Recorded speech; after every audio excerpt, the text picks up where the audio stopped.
Start. आज चाहिँ हाम्रो चाहिँ यस टुरको चाहिँ तेस्रो दिन हामी चाहिँ ट्याक्टर सिक्किममा बसेर खाजा देखाइदिउँ यहाँ साथीहरूले ट्याक्टर जे तरकारी पुरी चिया ब्रेकफास्ट चाहिँ सबै लिँदै हुनुहुन्छ। अब हामी चाहिँ सिक्किमको चाहिँ छाङ्गु लेक र त्यसको बाटोमा चाहिँ पर्ने विभिन्न अन्य पर्यटकीय स्थलहरू चाहिँ भ्रमण गरेर 2-3 बजीतिर फेरि खाना खाएर फेरि सिक्किम बजार डुलेर आजको बसाइ पनि यहीँ हुने चाहिँ म अवगत गराउन चाहन्छु। धन्यवाद। धन्यवाद। के भन्नु छ तिमीलाई? अब खाजा खाने हो, टक्क अब निस्किने हो, टक्क छङ्गु लेक जाने। हाम्रो मिसहरू राम्रो राम्रो घर आएर छन्। हस्, धन्यवाद। हामी चाहिँ आज भर्खरै होटलबाट 8 बजेतिर निस्क्यौँ छङ्गु लेकतिर। अब हामी छङ्गु लेक यहाँबाट कति डिस्टेन्स छ दाइ छङ्गु लेक? 43 किलोमिटर्स भनेपछि 1.5-2 घन्टा लाग्छ होला।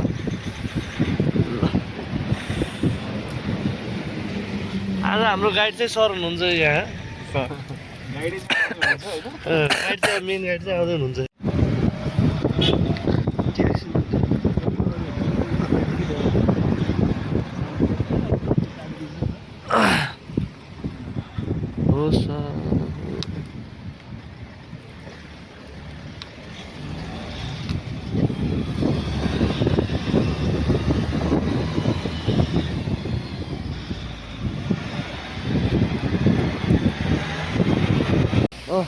ल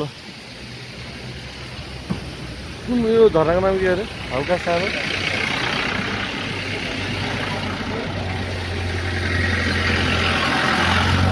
बागखान फल्स। यो चाहिँ छङ्गु लेक जाने बाटो छेउमा रहेछ होइन। सानो च्याट्टा परेको ठिकै छ, राम्रो राम्रै छ। हाम्रो साथीहरू पहिल्यै आउनु भइसकेको रहेछ यहाँ। फोटो सुटिङ पनि चलिरहेको रहेछ त। ल ल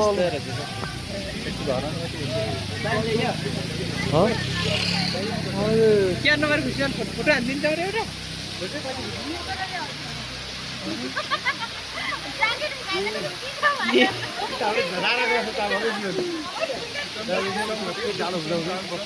ल सर हो निस्किनुपर्छ। अब हामी निस्किनुपर्ने सानो सानो बटन खुल्नुपर्ने हेऱ्यो। अनि जानुपर्छ हामी।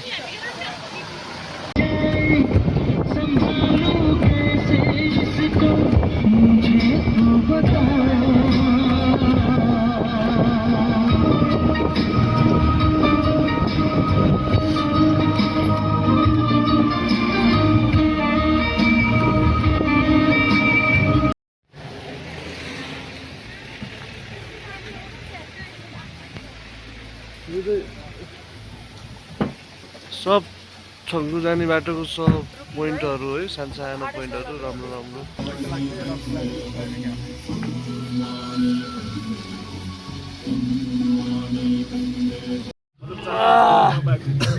हाम्रो यो छाँगो नाम के दाइ? कुन चाहिँ? लासा फल्स। लासा फल्सबाट हामी हिँड्यौँ है फेरि केटा साथीहरू है।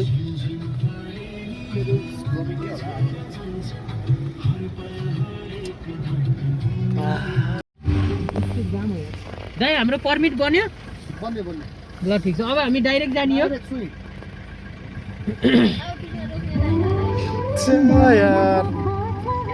त्यो चाहिँ हाम्रो सिक्किमको जेल। ड्राइभर दाइको खतरा गीत चोइस मोबाइल लाग्यो मलाई दाइ। यो रुटमा हिँड्दाखेरि यो गीत सुन्दा आनन्द आउँदो रहेछ।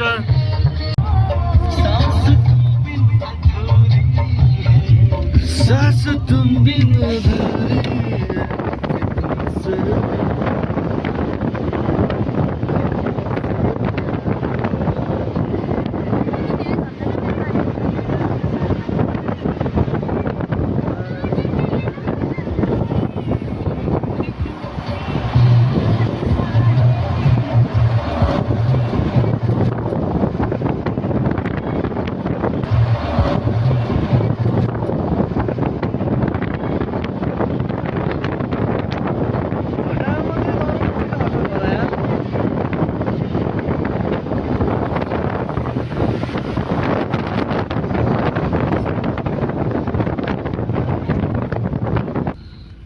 उतापट्टिबाट त हेर्थेन पनि यतापट्टिबाट हेर्थेन है राम्रो रहेछ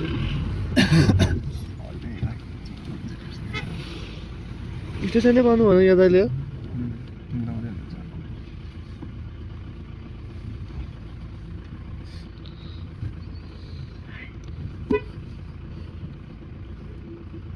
जाम जाम दाइ ओसुनको लागि भनेको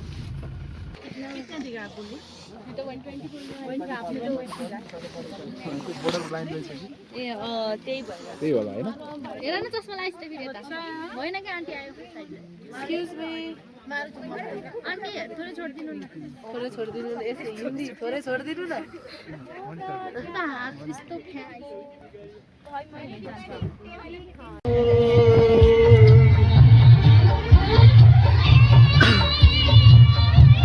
अब भने हामी सँगतिर भेट्नेछौँ मेरो साथीहरू तपाईँहरूसँग धेरै कुरा गरौँ न अनि एकछिनपछि है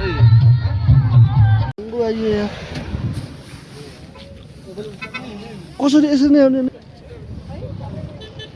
टोपी लाउनेलाई चिसो भयो भने भन है आइपुग्यो यार छङ्गु लेक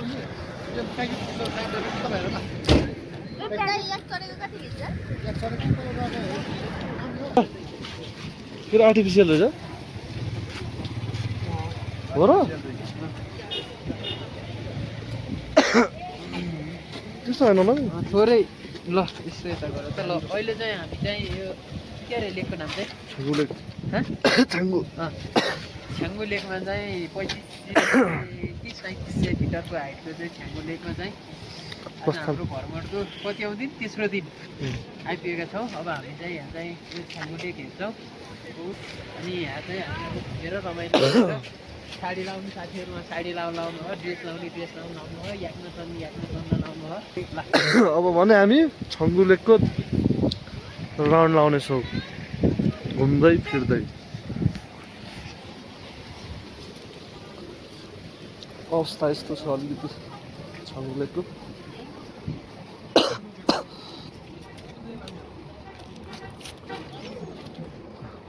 ओहो हाम्रो पोखराको भोटिनीहरू यहाँ आइसक्नु भइसकेछ ल ग्लेसियर त होइन यो चाहिँ एउटा ड्रेस तारा कति यसलाई यसमा पानी धेरै बढ्छै बढ्दैन मौसमहरूमा माथि वर्ष उइसमा चाहिँ समरमा चाहिँ माथिसम्म आउँछ अब त्यो विन्टर हो कि अलिक फुल क्याप सुक्न चाहिँ सुक्दैन अलि उता बस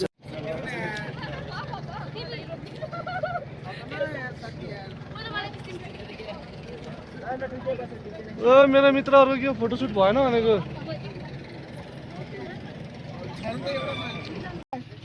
यो कतिको हाइटमा छ र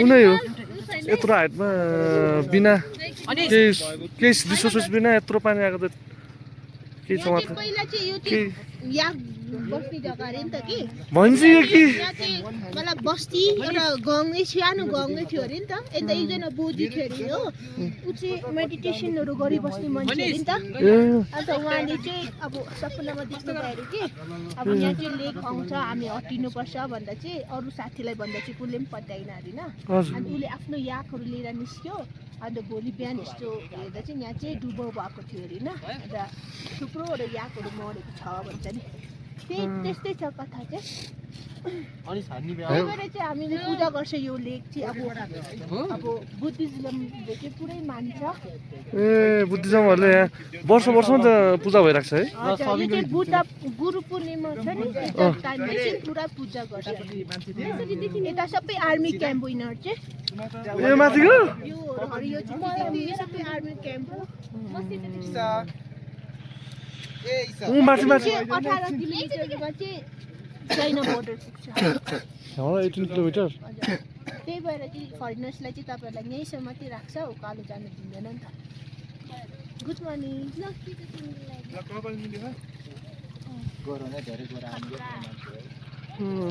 गोरो मान्छे साह्रै यता यता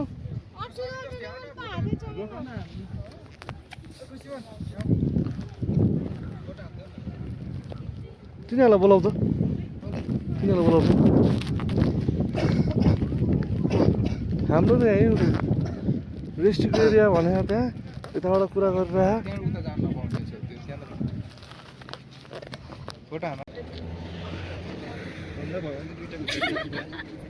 के न त हेर त याकमा कहाँ फोटो खिच्दै हुनु भयो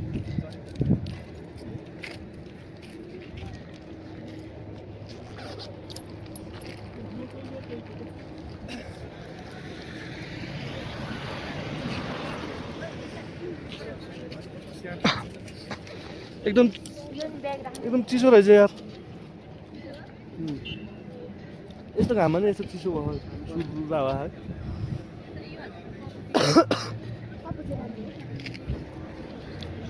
छङ्गुलेक भ्याइयो चाहिँ हाम्रो सिक्किम पनि भ्याइयो हो कि के हो कसो केटा सिक्किम अब बेलुका हुन्छ होला बेलुका बेलुका हो बेलुका अब हिजोकै तरिकाले डुल्न जान्छ कहाँ म सक्दिनँ यार केटा बेलुका त जानु पर्यो नि घुम्नु पर्नु हुन त एउटा वाच एकछिन जाम एउटा वाच किनेर आउनु पर्ला है नभए मन एउटा घडी किन्न दाइ गिल्ला त्यही आइको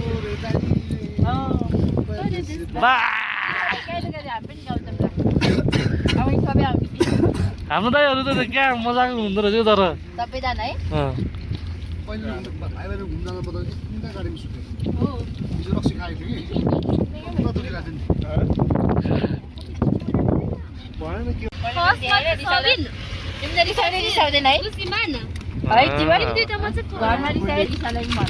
होइन के त्यो रिसाउने नरिसाउने कुरा होइन कि तिमीहरूको हामीसँग त रिसाउँदैन त नि अरूहरू सबै हो होइन भन्न खोजेको मलाई रिस उठ्यो भने बोल्न मन लाउँदैन के चुप होला के हेर्नु त अब जिन्दगी सरल र मोटर गाडीमा लाउनु एक्सप्लेन गर्ने चाहिँ उ चाहिँ छिटो अर्को मैले त मसँग रिसाउँदैन झनक्कै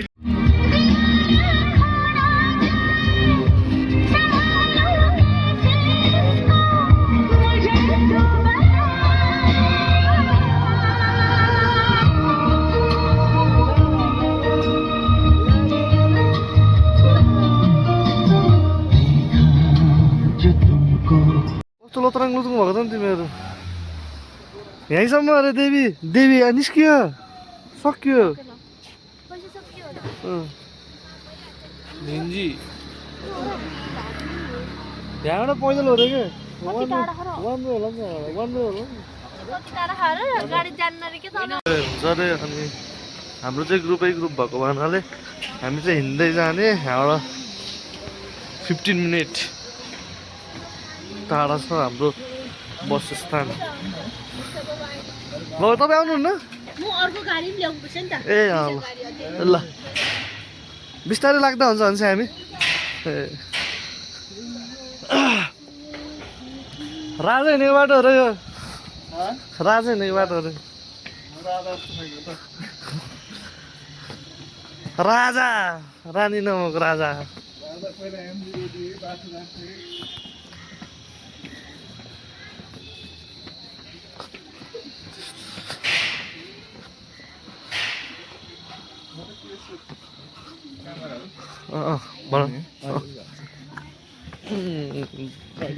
मजा भयो मजै भयो भनौँ आउँदा चाहिँ निन्द्रा लाग्यो भाइले गाडी के गरेर चलाउनु भयो थाहा छैन म त्यसरी सुत्ने यार कहाँ त एउटा हान्दैन नि टर्निङ गाडी लगिदिनु पर्यो अनि मैले नबुझेको कुरा कि यो भुइँमा जुन यस्तो छ नि ग्रिप बनाउनलाई ग्रिपको लागि हो के को लागि ग्रिपको लागि यहाँबाट हो र ए ल ओके ग्रिपको लागि चाहिँ यो अङ्कको हो यही मतलब यो थियो हामीलाई नगरिकन साथीलाई नगरिकन झाएर झ्याउजु भात खाएको यिनीहरू मतलब यो कुरा जानेको मजाले चाहिँ हामी छङ्गुतिर गयो छङ्गुतिर घुमियो अनि आएर खाना पनि खाइयो अब चाहिँ साथीहरूले नाचगान गरौँ भन्नुभएको छ यसो नाचगान गरेर नाचगान गरेर रमाइलो गरेर हामी चाहिँ सुत्नुतर्फ लाग्छौँ है त।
China Valley,